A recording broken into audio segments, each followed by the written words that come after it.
Ada satu kelompok lagi yang berniat mencari kunci kuno. Diketahui orang-orang ini berasal dari dinasti Moyan. Salah satu dari mereka tidak menyangka dinasti Xuanbing dan dinasti Dawu akan datang ke sini. Meski begitu kedua dinasti itu tidaklah masalah bagi dinasti Moyan mereka. Dikatakan zaman dahulu kala, guntur dan kilat datang menyambar membelah puncak gunung. Kemudian secara bertahap terbentuklah lembah Leiyan saat ini, banyak monster di lembah ini yang kekuatannya hampir setara dengan badai guntur dan kilat. Dan ini jauh lebih sulit dihadapi dibandingkan dengan monster di luar. Sudah menjadi hal yang wajar bagi kelompok pemburu harta karun yang datang kemari untuk menghadapi monster itu. Pangeran ketiga sangat bersemangat begitu sampai di lembah Leiyan, alasannya sederhana. Di ibu kota ia sudah diberikan sumber daya untuk berkultivasi. Tidak perlu repot-repot mencarinya. Ini adalah pertama kalinya ia berpetualang ke tempat seperti ini, maka dari itu ia sangatlah antusias. Ini sangat berbeda dengan Lindong yang merasa kesulitan untuk berkultivasi di luar. Liu Yuan memamerkan keterampilan bela dirinya untuk mengalahkan monster. Setelah itu ia memberitahu Lindong bahwa jauh di kedalaman lembah Leiyan ada banyak harta karun asli. Tapi ini juga sangat berbahaya. Mereka harus berhati-hati, lebih baik bekerja sama untuk memperbesar peluang mereka selamat dari mara bahaya. Apa yang dikatakan Liu Yuan ini memang benar dan Lindong menyetujui untuk bekerja sama. Di sana terdapat penghalang petir yang sangat kuat, bahkan ahli di tingkat nirvana saja belum tentu bisa menembusnya. Untungnya ada beberapa hari dalam sebulan ketika awan petir menghilang dan kekuatannya akan menjadi sedikit melemah. Oleh karena itu saat ini ada banyak orang yang datang untuk memanfaatkan kesempatan ini, pantas saja para dinasti tingkat tinggi itu datang ke sini bersama-sama.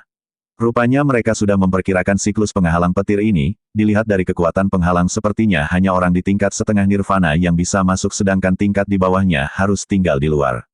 Meski begitu ketiga teman Lindong tidak perlu khawatir.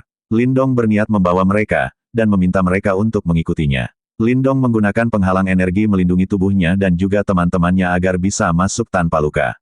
Lindong pernah melatih tubuhnya dalam guntur matahari besar. Jadi ini bukanlah masalah besar baginya. Kekuatan Lindong sungguh menakjubkan. Di bawah tekanan penghalang petir yang sangat kuat ia tak mengalami kesulitan.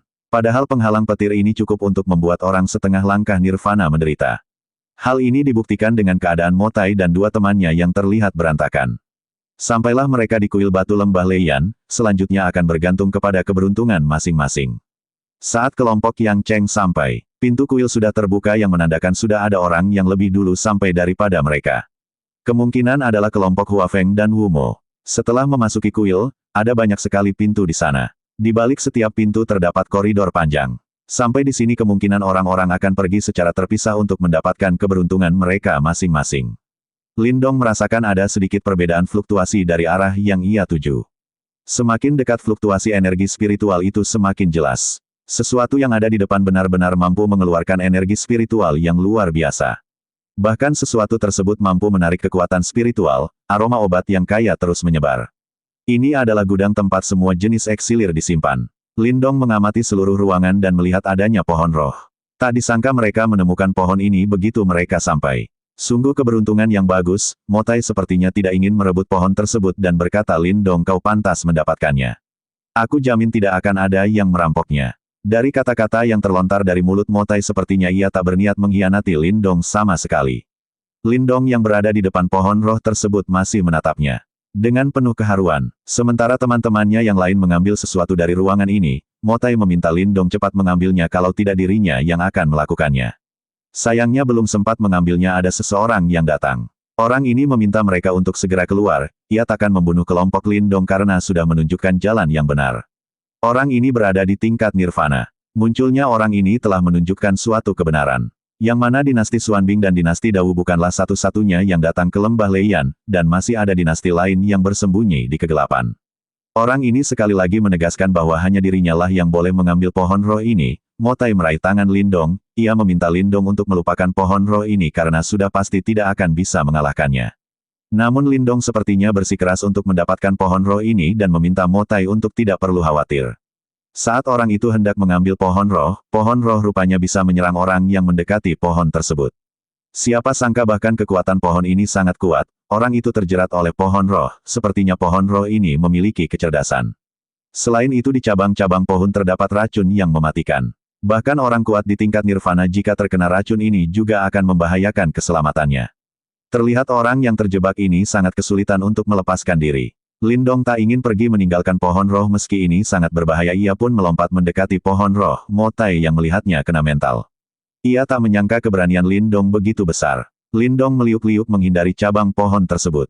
Ia pun melihat roh dari pohon tersebut. Dikatakan bahwa selama bisa mengambil benda ini maka akan dapat memanen pohon roh. Lindong dengan segera mengambil roh pohon dan memasukkannya ke dalam kantong penyimpanan.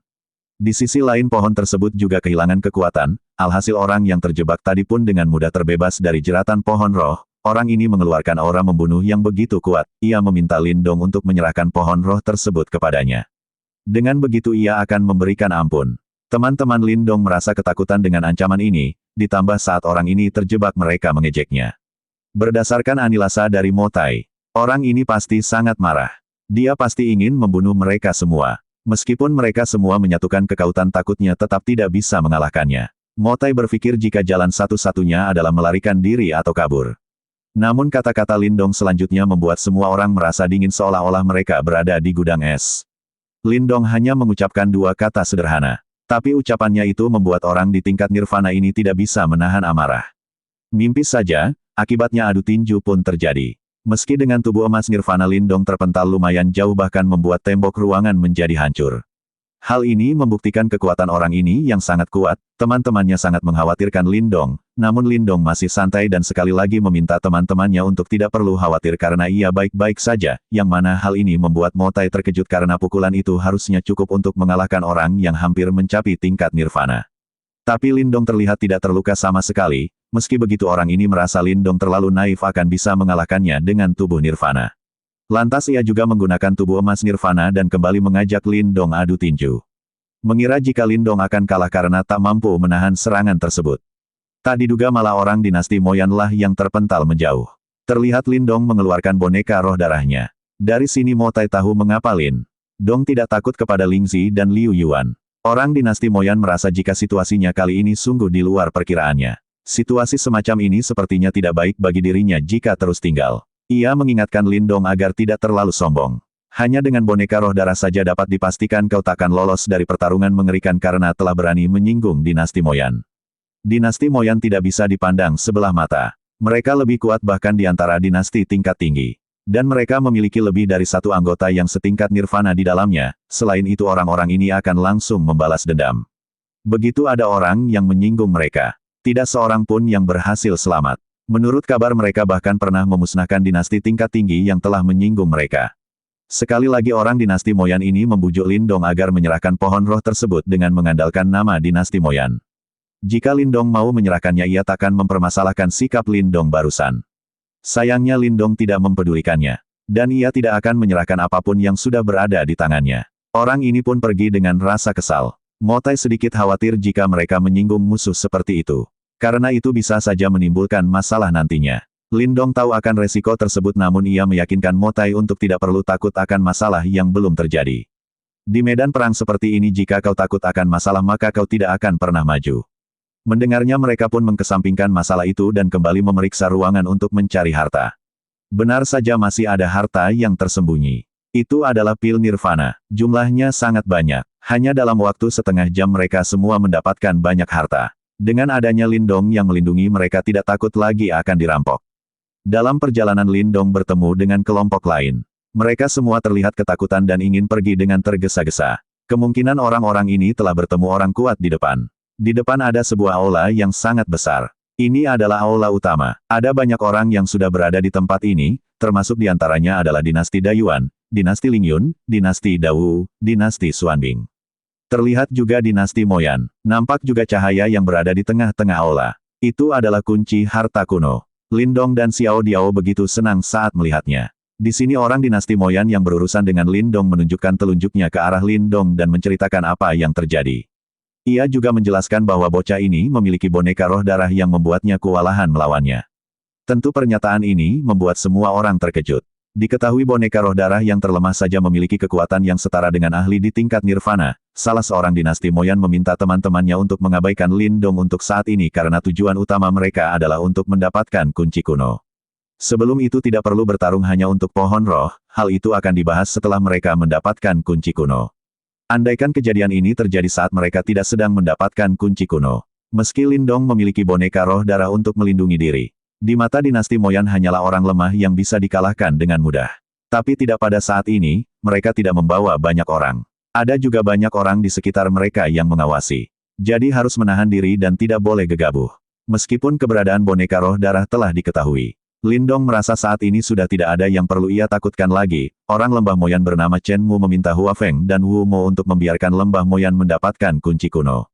Dengan begitu dinasti mereka bisa berhubungan baik dengan dinasti Moyan. Tentu, Hua Feng tak akan menuruti apa yang diminta oleh Chen Mu, orang mereka saja juga ingin mendapatkan kunci itu kok malah disuruh membiarkan orang lain mengambilnya. Kan gak lucu tuh ya? Dilihat dari jumlah orang yang ada. Jumlah orang Hua Feng lebih banyak daripada jumlah orang lembah Moyan yang hanya 5 orang saja, situasi semakin memanas. Keduanya tidak ada yang mau mengalah. Bahkan Hua Feng menghina dinasti Moyan. Namun dinasti Moyan tidak bertindak gegabah. Ia tetap mengkesampingkan pertarungan dan berniat menghabisi mereka setelah berhasil memperoleh kunci kuno. Liu Yuan merasa cupu di hadapan para ahli nirvana, seakan hanya ahli di tingkat nirvana saja yang berhak berbicara kali ini, oleh sebab itu setelah masalah ini selesai, ia akan berjuang keras untuk mencapai nirvana, hanya dengan begitu bisa memenuhi syarat untuk mendapatkan sumber daya yang berada di luar jangkauan orang biasa. Diketahui jika Chen Mu berada di level nirvana menggunakan 500.000 pil nirvana, sedangkan Hua Feng hanya 200.000 pil nirvana, dari sini bisa dilihat bahwa Chen Mu kemungkinan memang lebih kuat dari Hua Feng. Yang mana pernyataan Chen Mu ini membuat Hua Feng terkejut. 500.000 pil nirvana adalah jumlah yang sangat besar. Nampaknya dinasti Moyan ini benar-benar sangat kaya. Lindong merasa patung-patung yang berada di aula ini bukanlah aula biasa. Xiao Diao mengingatkan Lindong untuk berhati-hati, aula ini tampak sedikit aneh. Patung-patung ini memiliki fluktuasi energi yang sangat halus. Lindong memberikan isyarat kepada Mo Ling untuk menjauh. Mo Ling pun mengerti, ia mengajak Du Yun dan Men San dengan alasan di sini mungkin sangat berbahaya. Mereka bertiga merasa menjadi beban bagi Lindong dan berniat meningkatkan kekuatan dengan segera begitu semuanya berakhir. Hua Feng dan Wu Mo sedang termenung setelah mendengar pernyataan dari Chen Mu, melihat ada kesempatan. Dengan segera Chen Mu mengambil kunci kuno. Tapi ia terkejut karena ia tak bisa menyentuh kunci kuno tersebut. Rupanya itu bukanlah kunci kuno melainkan kunci jebakan yang membuat semua patung di aula tersebut hidup dan menyerang mereka semua. Lebih dari selusin patung ini kekuatannya tidak lebih lemah dari ahli tingkat nirvana. Dengan kekuatan yang menakutkan seperti ini sudah cukup untuk membunuh semua orang yang berada di sini. Oleh karena itu Hua Feng memberikan perintah untuk mundur. Sayangnya sudah ada 2 patung yang menghadang di pintu keluar. Mo Ling begitu mengkhawatirkan Lindong yang tidak keluar juga. Dari dalam aula Lindong memberikan isyarat agar Mo Ling cepat pergi. Ia meyakinkan Mo Ling bahwa dirinya bisa mengatasi masalah ini. Mo Ling pun segera pergi. Liu Yuan menyarankan Lindong agar mereka membuat kelompok untuk melawan mereka. Dalam hati Lindong tahu mereka ingin meminta perlindungan boneka roh darah. Tapi saat ini boneka roh darah juga tidak bisa banyak membantu. Pada dasarnya di aula saat ini dibagi menjadi 3 pihak. Pertama adalah Lindong bersama kelompok dari Yang Cheng. Yang kedua adalah kelompok dinasti Xuanbing dan dinasti Dao. Dan kelompok terakhir adalah dinasti Moyan. Ada 2 patung yang mengarah ke arah kelompok Lindong. Lindong berniat menghadapi 1 patung dan satunya lagi diserahkan kepada Liu Yuan dan Ling Xi. Sedangkan lainnya bisa mundur. Mereka menyadari bahwa ekspresi setiap patung berbeda. Ini menjadi pertanyaan, mungkinkah ada suatu mekanisme? Liu Yuan dan Ling Xi beradu kekuatan dengan salah satu patung. Sedang patung satunya mengejar Lindong, Lindong bisa menghindari serangan dari patung tersebut. Tapi embusan anginnya sudah cukup membuat kulitnya merasa sakit. Ia tak bisa terus menghindarinya seperti ini, harus segera menemukan cara untuk mengalahkannya. Apalagi kunci kuno belum muncul. Lin menduga jika pasti ada kunci yang berhubungan dengan mekanisme ini, kemungkinan kunci tersebut berada di suatu tempat di aula ini.